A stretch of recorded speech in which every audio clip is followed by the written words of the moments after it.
Madam President, I want to join with my colleagues today in honoring the extraordinary service and accomplishments of the senior senator from West Virginia, the Honorable Robert C. Byrd. It was exactly 50 years ago today, on January the 7th, 1958, that he was first sworn into the United States Senate.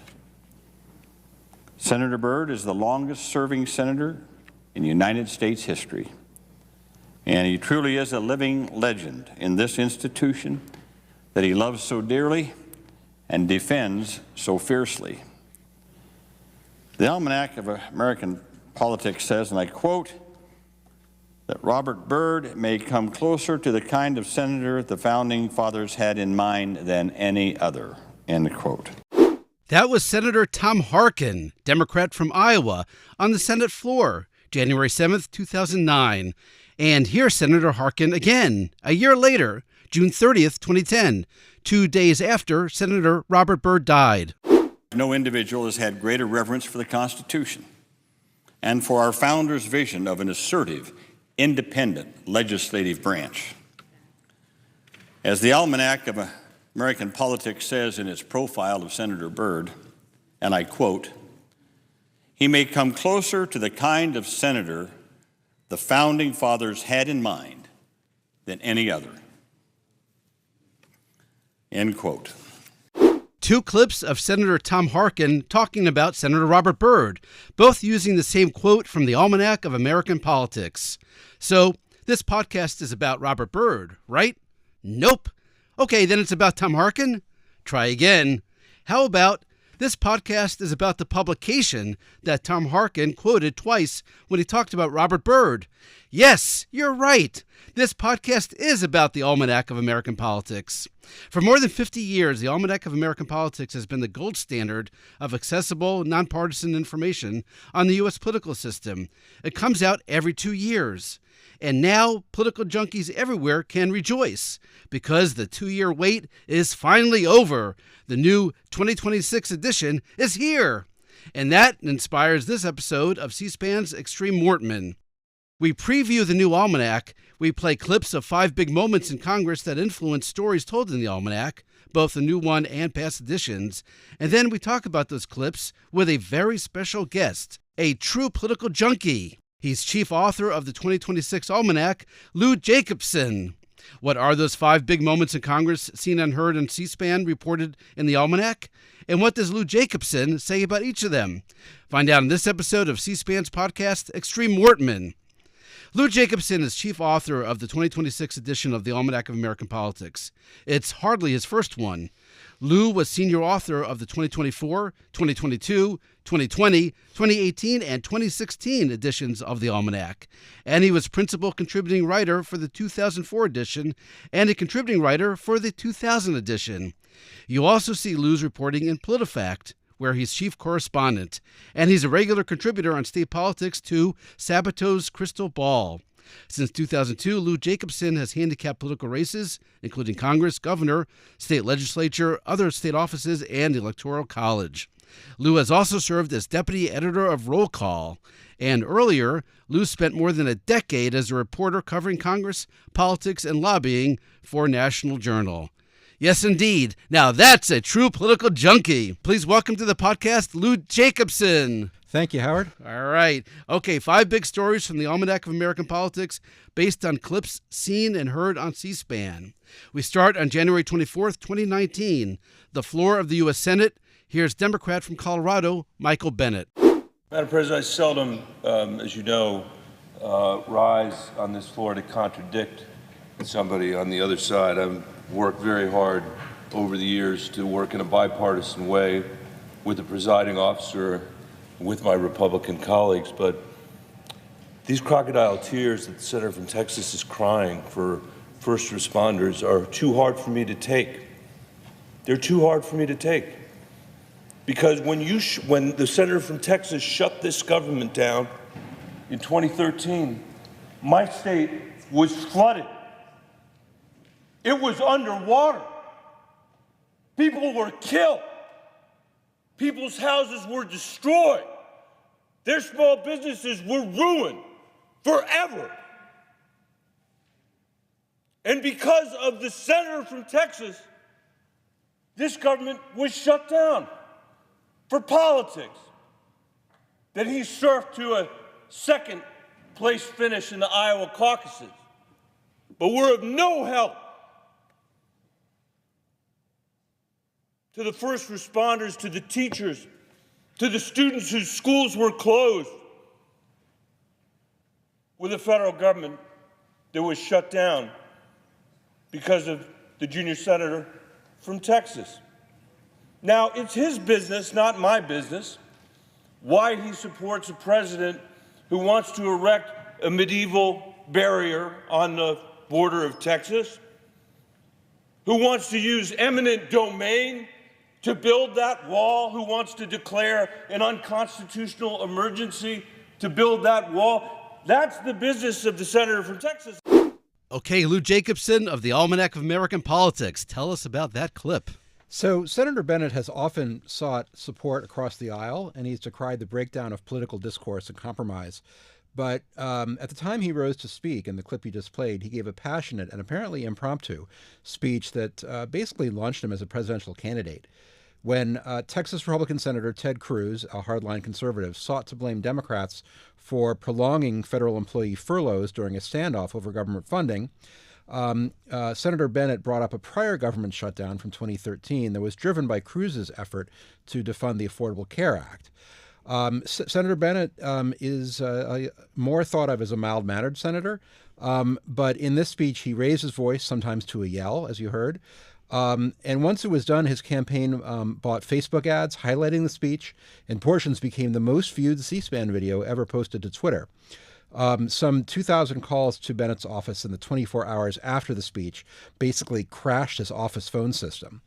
Of course, shutdown politics has now returned with a vengeance this year.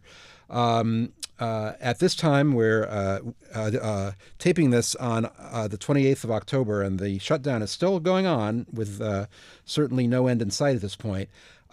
So far in the current shutdown, Senator Bennett has stuck together with Democrats who voted against a bill to extend funding and end the shutdown, as long as the GOP didn't extend expiring health care subsidies. So what goes around comes around, I guess. So, as you mentioned, we're taping this October 28th. Do the politics of shutdown reverse, or you're not suggesting situational ethics here? Yeah, no. As is frequently the case in politics, shutdowns depend on where you stand and where you sit, and people who in both parties have flip-flopped in their views about whether the shutdown is worth pursuing, or should be ended immediately. And really, no one has entirely clean hands on this. All right. So one last thing on Senator Michael Bennett, still in the Senate right now, and he did run for president briefly, right? Didn't get very far, Didn't but get yes. very far. And I believe on the trail, and thank you for mentioning at the time, it was a big C-SPAN clip that we made of that, and he mentioned that every so often on the trail. As you point out, he's a mild-mannered kind of senator, but he was strong in this clip. And I don't know if that gave him traction, but it was something for him to talk about on the campaign trail. It at least gave him a candidacy. It didn't necessarily last all that long, but it did. A Senate speech making creating a presidential candidacy is something interesting. So, all right, now our second clip. Senator Michael Bennett mentioned Senator Ted Cruz. So let's hear from Ted Cruz 6 years earlier. Starting on September 24th, 2013, on the Senate floor, the Texas Republican spoke for 21 hours to protest the Affordable Care Act. At one point, he mentioned his daughters. Right now, Caroline and Catherine are both at home, getting ready to go to bed. And they both turned on the television. They're both watching C-SPAN. Now, I'm going to confess, Caroline and Catherine don't usually watch C-SPAN, since there are far too few animated features on C-SPAN. But because the girls are watching, my wife Heidi is watching with them, I wanted to take an opportunity that I don't usually have when I'm in D.C., to read them a couple of bedtime stories. And what was one of the bedtime stories that Ted Cruz read on the Senate floor to his young daughters? a classic from Dr. Seuss, Green Eggs and Ham. That Sam I am, that Sam I am. I do not like that Sam I am. Do you like green eggs and ham? I do not like them, Sam I am. I do not like green eggs and ham. Would you like them here or there? I would not like them here or there. I would not like them anywhere. I do not like green eggs and ham. I do not like them, Sam I am. Would you like them in a house? Would you like them with a mouse? I do not like them in a house. I do not like them with a mouse. I do not like them here or there. I do not like them anywhere. I do not like green eggs and ham. I do not like them, Sam I am. Would you eat them in a box? Would you eat them with a fox? Not in a box, not with a fox. Not in a house, not with a mouse. I would not eat them here or there. I would not eat them anywhere. I would not eat green eggs and ham. I do not like them, Sam I am. Would you, could you in a car? Eat them, here they are. I would not, could not in a car. You may like them. You will see. You may like them in a tree. I would not, could not in a tree, not in a car. You let me be. Okay, for disclosure, by the way, Lou, I have to say I did have this moment cut a little bit. He did go on. We normally don't edit that much here, but you kind of get the drift of the plot of Green Eggs and Ham. It kind of just repeats itself, but I'll leave that up to Dr. Seuss. But Lou Jacobson, tell us the bigger picture about Ted Cruz reading Dr. Seuss. Well, this is another shutdown-related story. Cruz was already pretty well known at that time, but he certainly boosted his profile when he sought to block a vote on a measure to fund the federal government unless Congress barred any funding for the Affordable Care Act. And unlike Democrats now, he didn't exactly have full support within the Senate GOP. North Carolina Senator Richard Burr called it, quote, the dumbest idea I've ever heard, end quote. Cruz's talk lasted 21 hours, and the shutdown lasted 16 days. As of this taping, we don't know which party will get more of the blame for the current shutdown, but in the 2013 shutdown, the GOP did take more of the blame, and Cruz got the biggest share. The senator from Oklahoma, Tom Coburn, at the time, told the Washington Post that, quote, it wasn't about the shutdown. It wasn't about the Affordable Care Act. It was about launching Ted Cruz, end quote. Okay, so that's really interesting because the first clip we did, Michael Bennet launches his presidential campaign from a floor speech. Is this, and Ted Cruz was already running, or was this in the works for him in 2014? He was, because he was a candidate in 2016. I don't know if he was officially a candidate or close to becoming a candidate, but certainly from his very entry into the Senate, he was thought of as a potential, ambitious senator who might run for president someday. So this is part of the lore of Ted Cruz I think so. In the Senate. And how, I'm just curious, because you're the head of the Almanac of American Politics, what do you do? What does this mean to inform your story about the Texas Senate and Ted Cruz? Yeah, so I mean, these are all anecdotes which kind of collectively put together a portrait of the person. We do profiles of each of the 435 members of the House, 100 members of the Senate, all 50 governors, even the insular territories like Guam and Virgin Islands. We have profiles and we have district descriptions as well, a district or state description. So really the Almanac is a combination of like providing a reader with a balanced perspective on who the lawmakers are and also on the geography that they represent. So it really combines politics, personality, and geography in one big package. And this story of Dr. Seuss is in the Almanac. It is. In his current article. Correct. And it's been in his articles since probably since 2013. Since 2013. And you okay. It really does live with these speeches do live with the senators. Okay. It does. Now, big moments 3 and 4, both with the same theme, final House floor speeches. The first from October 29th, 2015. Here's Ohio Republican and Speaker of the House, John Boehner. Mr. Speaker, I rise today to inform you that I will resign as Speaker of the House effective upon the election of my successor. I will also resign as the representative from Ohio's 8th District at the end of this month. I leave with no regrets, no burdens. If anything, I leave the way I started. I'm just a regular guy, humbled by the chance to do a big job. That's what I'm most proud of. I'm still just me. The same guy who came here 25 years ago as a small businessman and spent all these 25 years trying to just be me. Now, sometimes my staff thought I was too much like me, but it really is the thing I'm most proud of. I'm the same regular guy that came here to try to do a good job for my district and my country. But before I go, I want to express what an honor has been to serve with all of you. The People's House is, in my view, the great embodiment of the American dream. Everybody here comes from somewhere, and everybody here is on some mission. Okay, Lou Jacobson of the Almanac of American Politics. Yeah, so the reason I decided to include John Boehner on the list of folks to talk about in today's podcast is that it shows one of the risks that we face at the Almanac. We come out every 2 years in terms of a hard copy, usually around September of the odd-numbered year, so that's every other year. And that gives us a chance to incorporate the results from the prior election season. We generally start writing up our chapters around the start of December and then spend January, February, and March writing the rest. And then we do all the editing and we send it to the printer sometime around early July.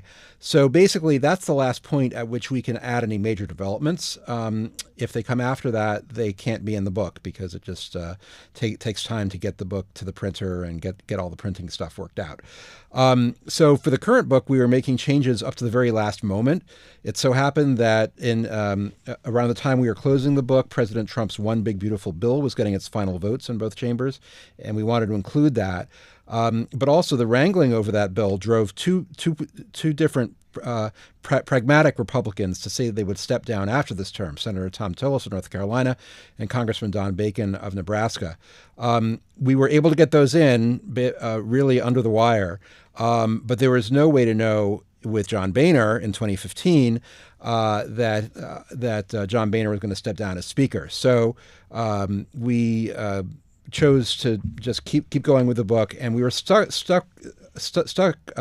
with the book, which basically had outdated information, at least about the Speaker of the House. But it really wasn't a viable option to hold open the book just for that. So this is always a challenge for us when to finally pull the plug and send it off to the printer. So were these, actually, the mechanics of this is really interesting. First of all, where do you write the Almanac? Where are you physically writing this? So this is my side gig. I do work full-time at PolitiFact, and that's a 40-hour plus per week job. So I am doing all of this from basically home on the nights and weekends. I have currently a staff of about a dozen staff writers, and then we have 4 other members of the editorial board beside myself who do all the editing, and I also do the sort of managerial assigning and stuff like that. So all of that is done in my own time, nights and weekends, and it really is much of what I'm doing, outside of my full-time job, from pretty much all of December through sort of early July. It never occurred to me that the weekends and nighttime is you produce this huge book, and it's a hobby. Yeah, it's a hobby. All right. Yeah, and they're really in terms of the editorial content, everybody is a freelancer for us. There is no one who's a permanent full-time staffer of the Almanac. Everybody is writing, in their spare time. Okay, so I want to ask you about this specific 2015. You said in the end it did not.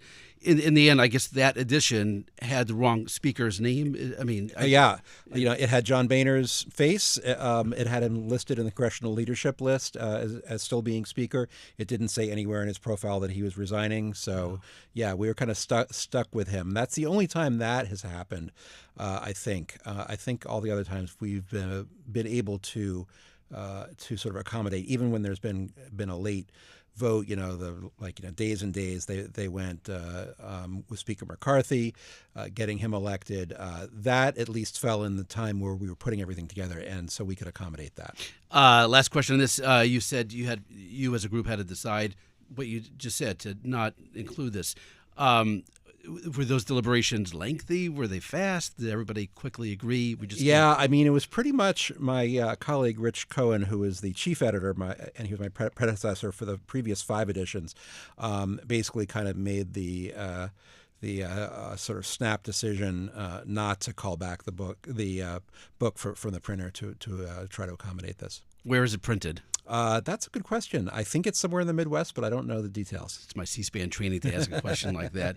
All right, Lou Jacobson, you mentioned your work on PolitiFact, which is a great segue to our 4th big moment, which is from November 30th, 2023. The final floor remarks given by Republican Congressman from New York, George Santos. Are we really going to ignore the facts that we all have passed and we all have the media coming out against us on a daily basis? Every last one of us has struggled with every little ounce of what happens within public service. I didn't come here. I can go and read about all my colleagues. I'm not going to stand here to smear them. I'm not going to stand here and use the time I have to say ill things about my colleagues.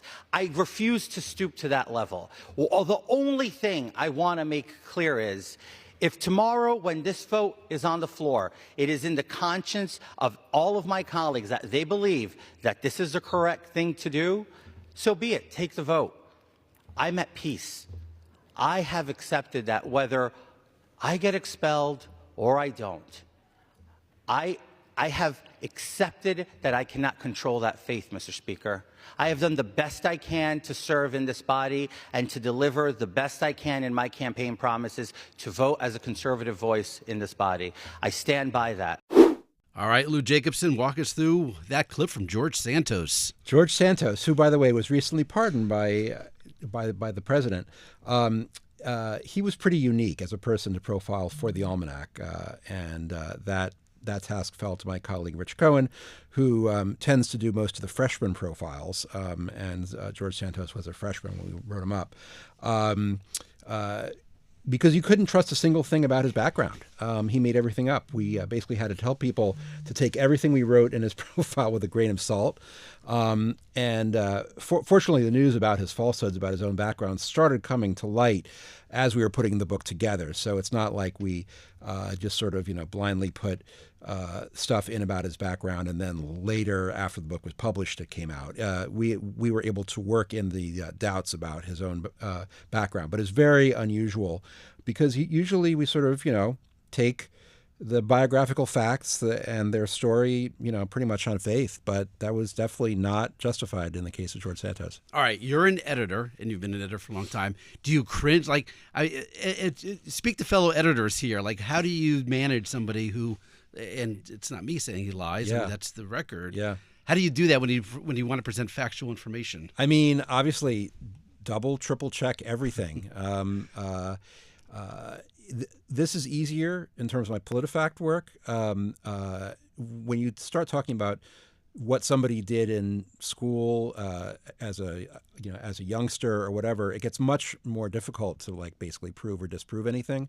So we were fortunate that it did come out that some enterprising reporters looked into his background, but it's not so easy, and we don't have the staff to call every university to make sure that they got their JD from a certain university in this year or whatever.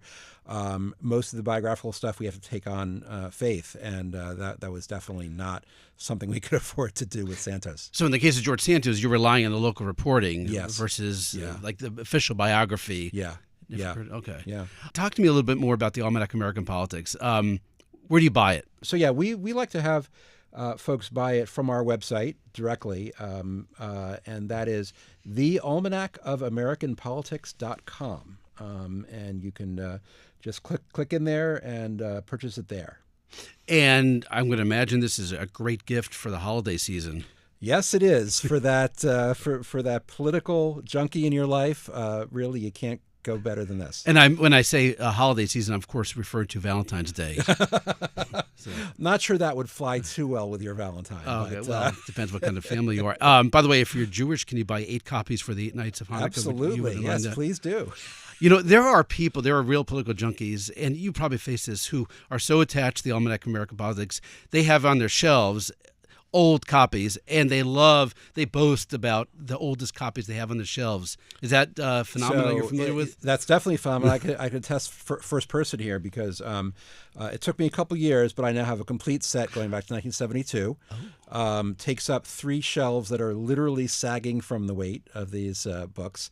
So somebody recently mentioned, we're all sort of high-minded about, people want to learn about, facts and politics and who their lawmakers are and about geography in America. But somebody recently mentioned to me that probably some fraction of our purchasers buy it for the decor. It's a beautiful cover. Which, as long as we're selling copies, is fine. It's not exactly my first desire, but it works. Every 2 years since 1972. Correct. Yes. So the 1972 edition would be Nixon's first administration. Let's see. So that would have been put together in 1970. So that would have been that is during Nixon's first administration. All right, I believe the 70.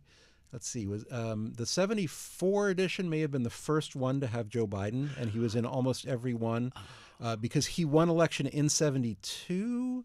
So I don't think he would have been in the 72 edition. It's numbered two years ahead.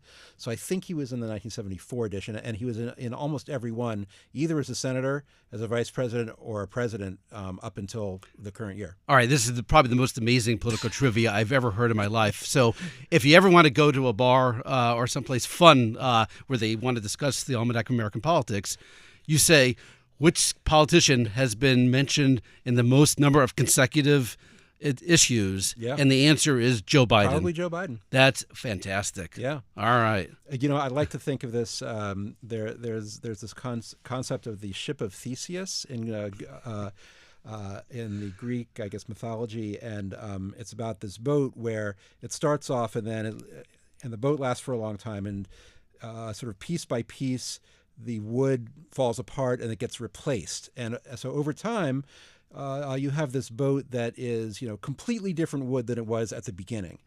And the philosophical question is this still the same boat? And for us, small bits and pieces of the DNA of the 1972 edition are still in here in very small amounts. Okay, Lou Jacobson, how many pages are in the 2026 edition of the Almanac of American Politics? 2,028. 2,028 pages. Yes. Now, were you off by 2 pages when you did this, or was that intentional? What was your target? So, a couple things. One, last year's book, the 2024 edition, we actually came in about 200 pages over. And by the way, I will say that the book length is not an academic question. Literally, the printer tells us that it can't go above a certain number of pages because the binding literally won't hold. So we have to keep it within that. So after that experience of cutting 200 pages at the last minute, we only learned this a few days before we were supposed to go to the printer. And we had to slash and burn stuff, including all of the insular territories, which is a fun thing, to have the resident commissioner of Puerto Rico, whatever. So all that had to be taken out. A lot of charts and tables had to be taken out. Wait, they complain. The insulars complain. Some of our readers complained. Because they love that stuff. I never knew how many fans of the various insular territories there are among our subscriber base. But basically, we cut 200 pages, and then this year, when I was in charge of doing the assigning to all of our writers, we decided that there had to be a mandatory 10% cut of every chapter that we were giving out to be written. We had to boy, times are tough in the media industry. Exactly. That's a brutal cut. Exactly. We gave them the current length in the 2024 edition, and we said cut 10% off of that, or else we're going to come back to you and tell you to do more. And so that worked. We didn't have to cut it all for the 2026 edition. All right. The most number of pages in an almanac was what year and how many pages? I don't know, but I'm guessing it was probably around 2,200. My goodness. Yeah. This comes out soft cover, and there's a hardcover Soft too? and hard, yeah. Mm-hmm. In the hardcover, do you get all the pages, or is there like 15% discount if you only get 15%, like 85% of the work? Both the paperback and the hardcover are identical. The only thing is that the hardcover has a sort of paper cover over it that slips like it's a slip cover, and it's got some extra blurbs from people on it. Book signings. Do you do book signings? Just did one. Oh, yeah. And you signed a Lou Jacobson, Happy Politicking, your pal. Yeah, basically. Thanks for being an Almanac fan. Oh, fabulous. All right. Well, thanks for being a podcast fan. Thank you. Lou. Thank you. All right. We're here with Lou Jacobson of the Almanac of American Politics. Finally, our fifth set of clips inspired by the 2018 edition of the Almanac. The article on former Democratic Senator from Minnesota, Al Franken. Quoting from the 2018 Almanac, Franken's staff monitoring Senate floor votes via C-SPAN is said to keep track of where he is by the sound of his rollicking laugh. So let's hear some clips of Al Franken either laughing or talking about laughing. First, from October 19th, 2011. Senator Alexander and I had some disagreements on things, but man, I think we agreed on 80% of this. And I think I had an 80% agreement. I mean, that's Senator Enzi's rule. He has this 80% rule, which is that we agree on 80% and we focus on the 20%. I have a 64% rule, which is that 80% of the time we agree on 80%. And you see that Senator Bennett laughed because he is proficient at math. Next, July 25th, 2012, Al Franken discusses the death of his Saturday Night Live comedy partner and best friend for decades, Tom Davis. Both of us would always say that our favorite memory was rolling on the floor, the 17th floor at 30 Rock. Rolling on the floor, laughing at 2 in the morning or 3 in the morning at something that someone wrote or at a character someone had just invented. This was that moment of creation. There was the laugh at whatever it was that one of us had come up with, combined with the joy that you knew you had something. This is your job. Woody Allen once said that writing comedy is either easy or it's impossible. When it's impossible, it can be agony, let me tell you. When it's easy, when you're laughing, when you're rolling on the floor, literally, when Danny or Billy or Belushi or Gilda or Dana Carvey or Jim Downey or Conan O'Brien or Steve Martin or any of the many just hilarious people that we had the privilege to work with would come up with something that just made you explode with laughter and roll on the floor there on the 17th floor. That was just pure joy. Finally, December 11th, 2014, Al Franken talking with other senators on the Senate floor. We need more mayors here. You know, sometimes we say we need more diversity, we need more women. God knows we need more satirists.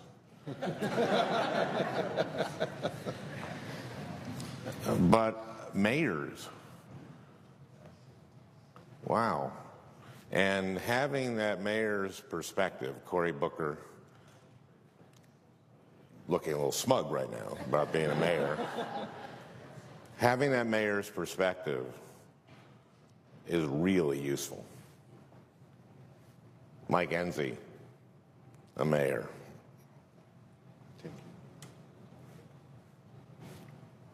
Am I forgetting a mayor? Richmond. Senator Kane. Richmond. Bob Corker. Oh, Bob Corker? But who are you pointing at? Tim, were you a mayor? Richmond. Oh, Richmond. Because you just kept saying Richmond. And I go like, I don't know anybody named Richmond. He was also lieutenant governor. He was a governor, too. Okay, so he's the most qualified member of the body.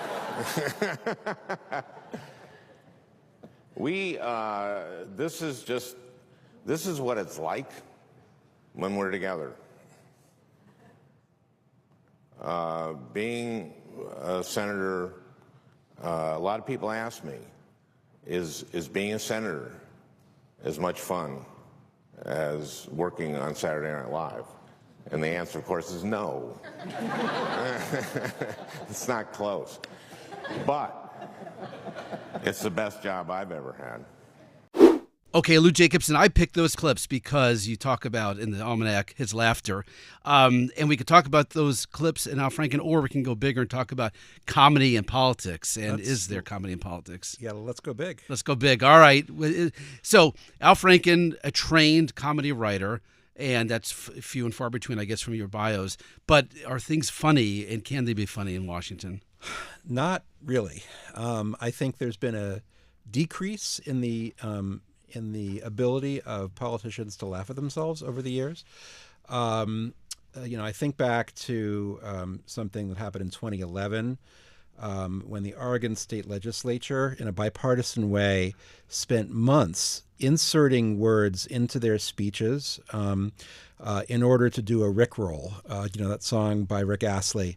And they sort of mapped out every word in the song, and they stuck them in their speeches, D's and R's together, and then they produced a full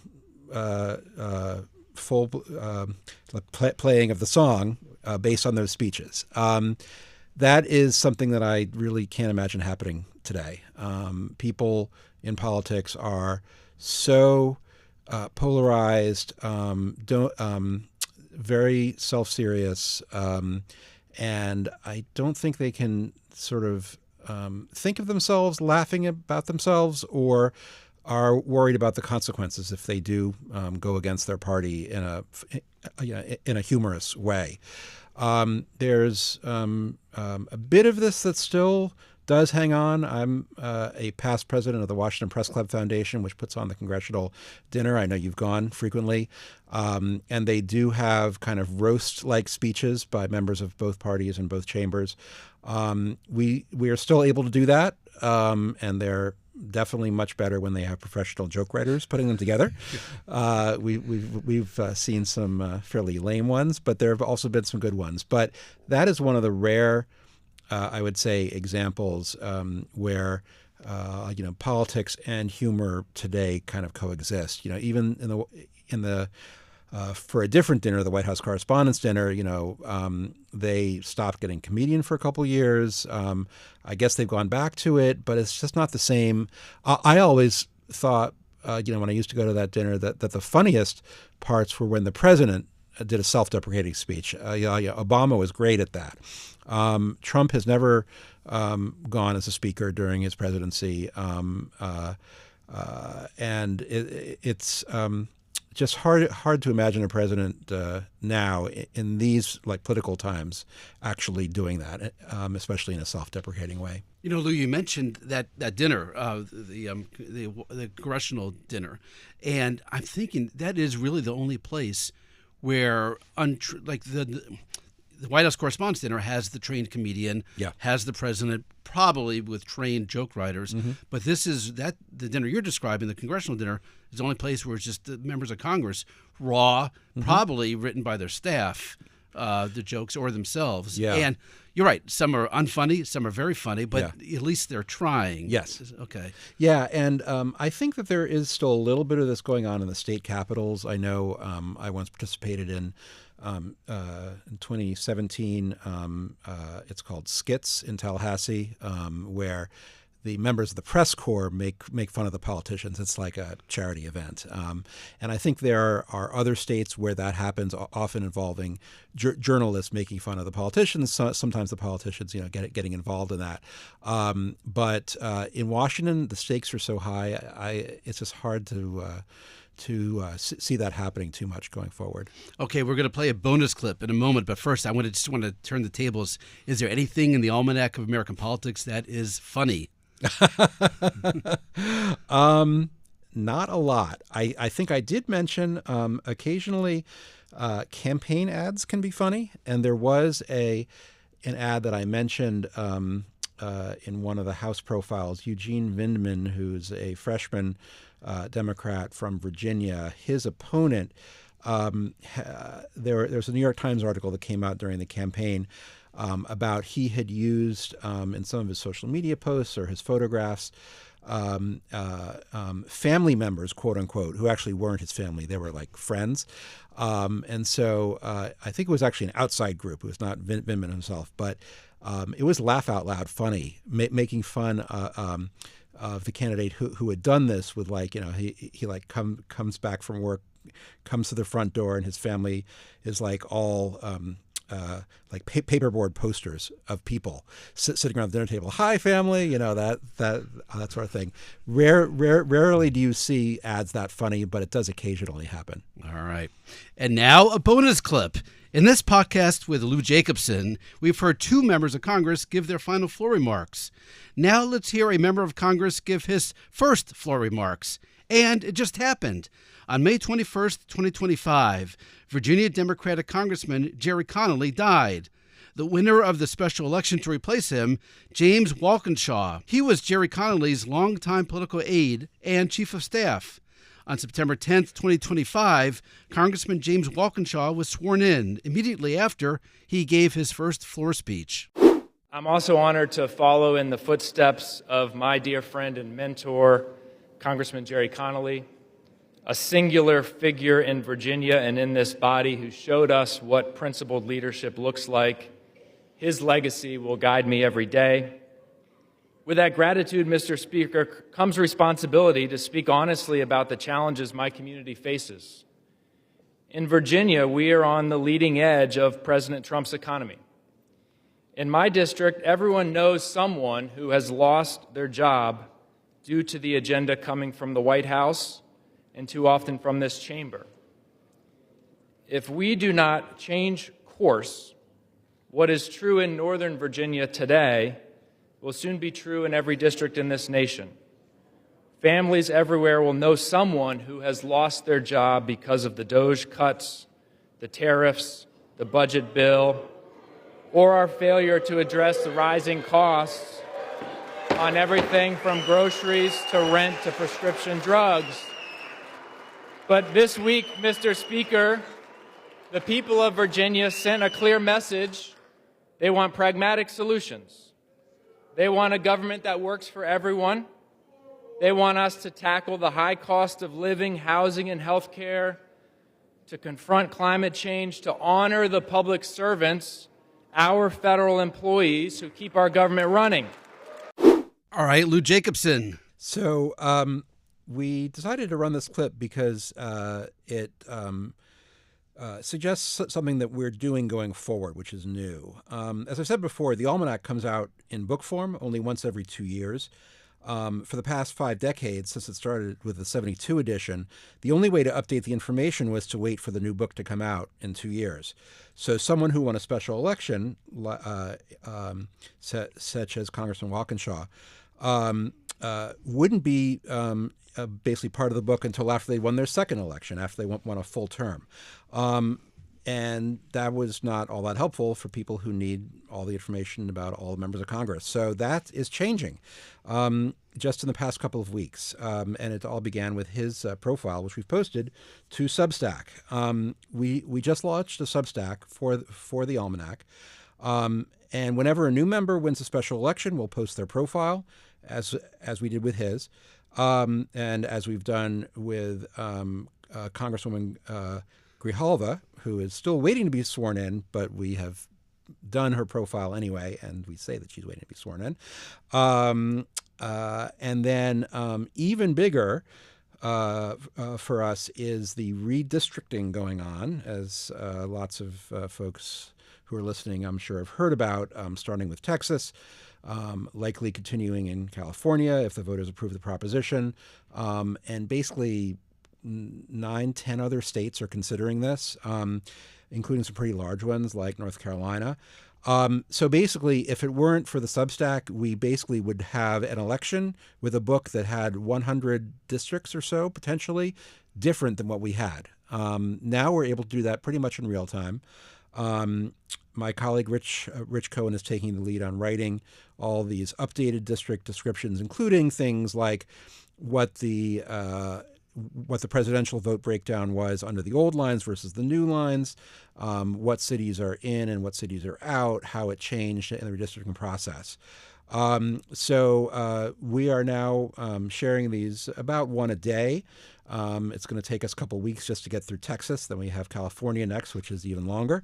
So well into next year, we will be adding these new chapters, which you can't get anywhere else. I mean, nobody writes a profile on a congressional district in the way that we do. So we will also be posting a lot of other content, including my own. I do a lot of handicapping, and I do a lot of political dispatches from the road and so forth. But the Almanac content is going to be behind a paywall, so you will have to pay for that. Some of the content will be free, but all the Almanac new districts and member profiles, all that will be behind the paywall. So I would tell our readers, please consider subscribing. You can find us at almanacofamericanpolitics.substack.com, and that'll tell you all about it. If you are writing the Almanac at night and on weekends, when are you writing the Substack? Well, fortunately, the book version is all done. Okay. That is totally to bed. And what we're essentially doing is we are writing now ahead for from like December 2026 through July 2027. We're getting a fair amount of that work done now and getting it to people so they can see it, but also saving ourselves work for later. Why do you do this? Really, more than anything else, it's to uphold a long and distinguished history of the Almanac, which predates me. It is I consider it a gem. It's just a great resource. And, it would be very, very sad if it were to die out. Print has, to a certain extent, died out with newspapers and to a certain extent with books, but we are still able to sell enough copies to make it viable. So I want to keep doing that as long as we can. And if we have to switch eventually to all digital, we'll consider that, but we're not at that point yet. All right. Well, we hope you are still around, we trust, when this podcast airs. But Lou Jacobson of the Almanac of American Politics, thank you for joining us here on C-SPAN's podcast, Extreme Mortman. Thank you.